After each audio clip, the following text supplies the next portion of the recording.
Have you ever had a meal with someone you loved? Someone who you knew really cared for you? Who you walked away from that meal feeling loved, cared for, known, supported, and even strengthened? In this week's readings, we hear that God has a special love for His people. That love even goes to the furthest detail of our nourishment, of what we need for our physical body, what we need for our heart, our soul, and our mind. I remember as a little girl, my mom used to take me to the park. And at the park, we would have a picnic.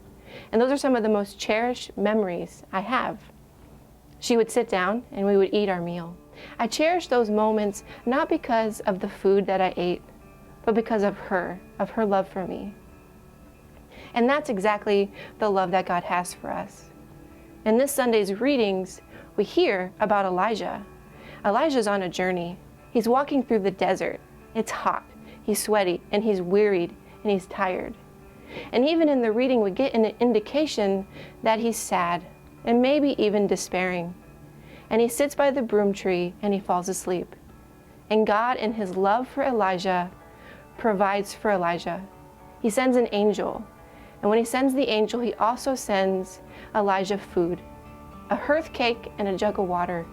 And the angel begs Elijah to wake up not once, but twice. And when he begs him to wake up, he says, "Get up and eat, else the journey will be too long for you." That's the love that God has for us. He's concerned for the journey.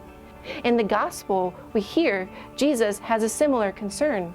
He says, your ancestors ate the manna in the desert, yet they still died. But I have the bread that will last for all eternity. And that bread is my flesh and my blood. You see, God gives us His very self for our nourishment. And we, wherever we find ourselves in the journey, whether we're full of life and joy and hopeful, or whether the circumstances of life leave us sad, tired, wearied, depressed, God says to us, "Get up and eat, else the journey will be too long for you." So this Sunday and at every Mass, let us get up and eat. Let us partake of His body and His blood, given to us so freely. And may God bless you this week.